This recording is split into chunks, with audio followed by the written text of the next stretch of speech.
Hello everybody, welcome back to another Panda Games tutorial. I'm dying. And today we're going to be discussing RAGEhook. Um, I know a lot of people who are in the RAGEhook. I was one of the first people who were a part of RAGEhook. Um, I'm just starting up YouTube now, but I've been playing RAGEhook a long time. I know a lot about it. So what basically I'm going to do today for you is I'm going to teach you all about RAGEhook. I'm no expert, but I know a lot about RAGEhook. Um, what RAGEhook is, it's basically a CDM, an in-game CDM or CMD. Nah, I don't know.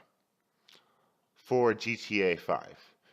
Um, it's like a really, really powerful mod menu. That's basically what it is.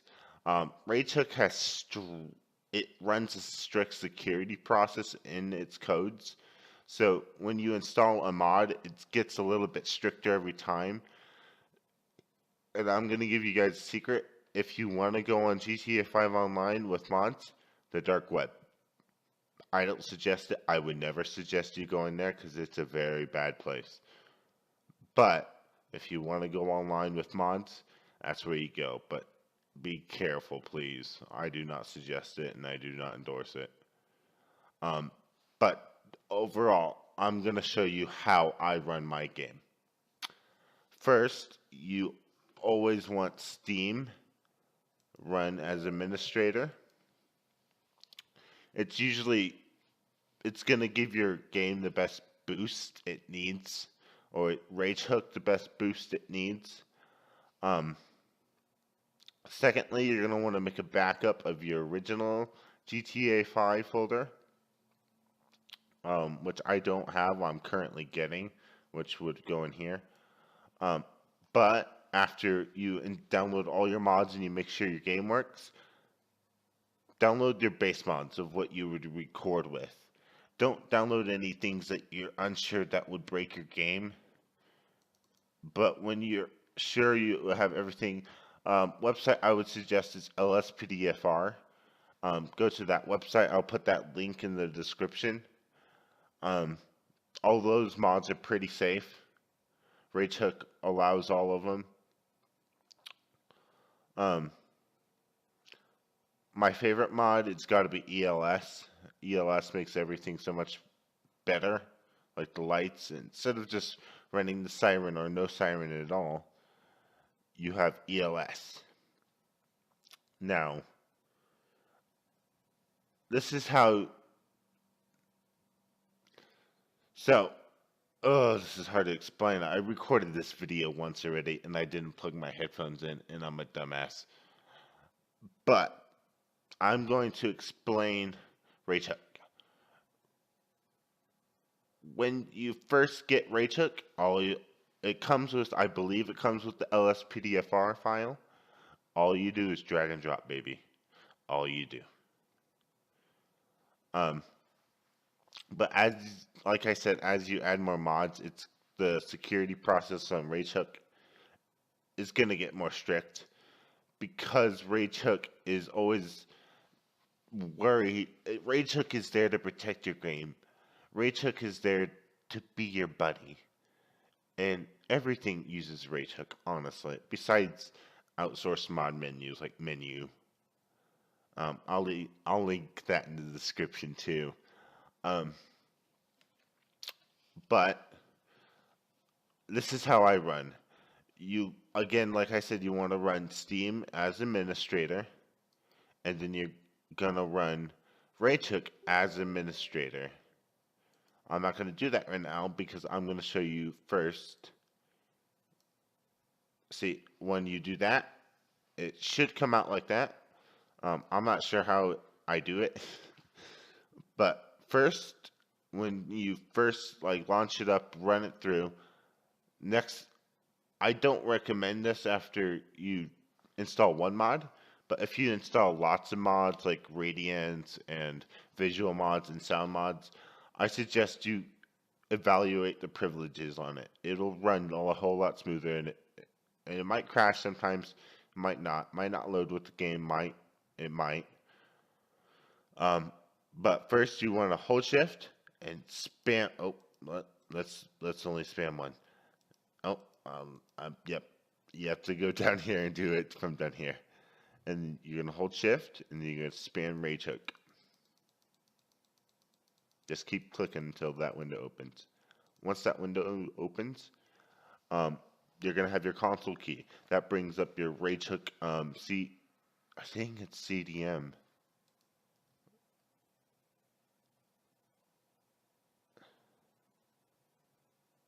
Yeah, it's CDM. Okay. Brings up your CDM, in-game CDM. Um,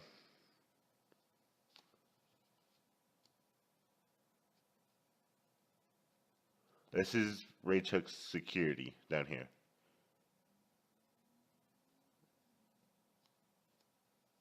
Just leave it alone. That's all I'm gonna say. Leave it alone. I've messed with it. I know what I'm doing with it. But you should leave it alone if you're not very familiar with RAGEhook. Um, don't do this. This isn't very good.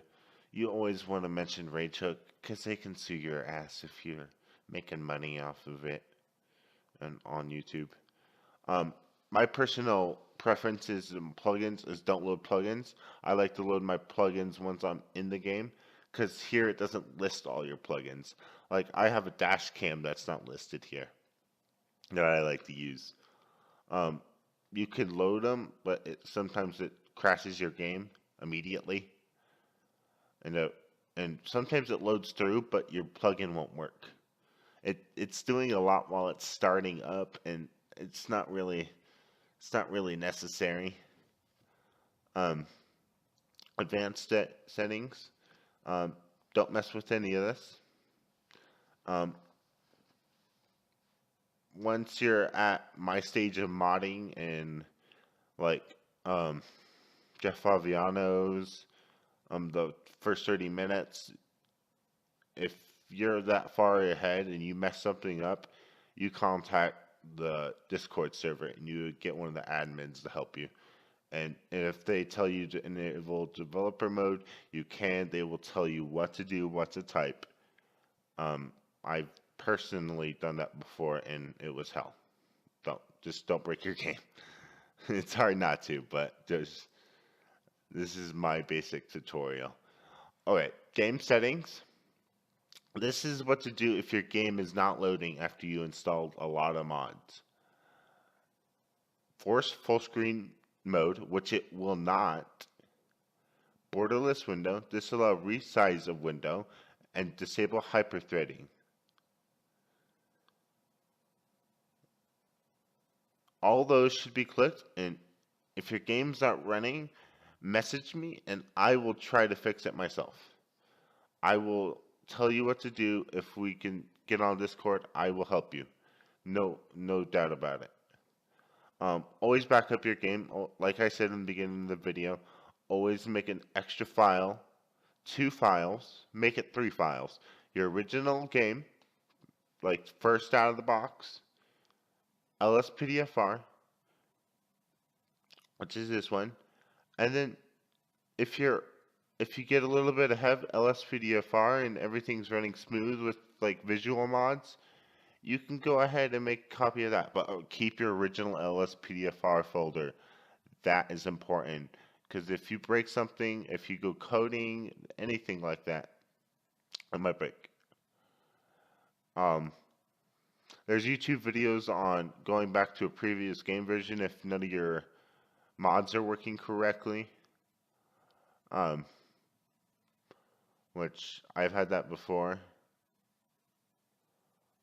and it sucks. So,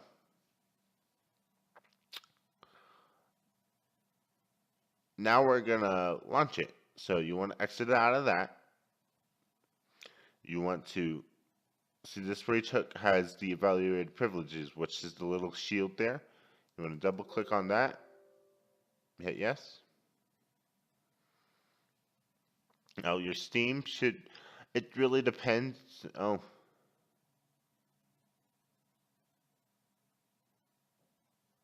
Oh.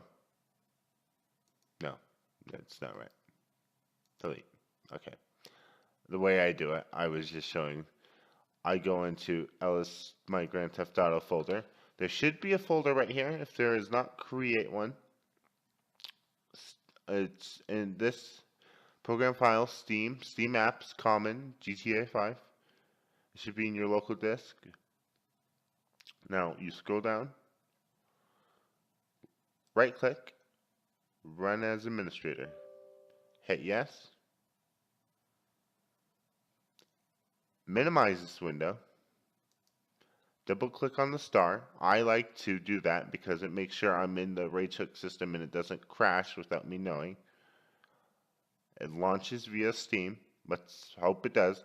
Now the success rate with this method, which is, I would say it's about 90%, it's pretty good. It's the best method I found so far. In the older versions of RAGEhook, any method worked, but RAGEhook has a lot more security in it. Oh, and then it works. Once you see the CMD windows like pop up there for a sec, you know you're good. Now, the RAGEhook sound, like the GTA 5 sound, maybe not be on, but don't worry about that. There it goes. You should hear it now. It takes a second for RAGEhook to process everything. Like it says in the corner there, F4, a lot of commands. So guys, I'm going to end that episode there. I'll go into another video if it's requested on the commands in-game. There are about 400 commands in-game. I can go over 20 in 20 minutes. Simple as that. But I hope you guys enjoyed this episode. Leave a like and subscribe if you want to see more tutorials. Hope you guys enjoyed. Thanks for watching. Bye-bye.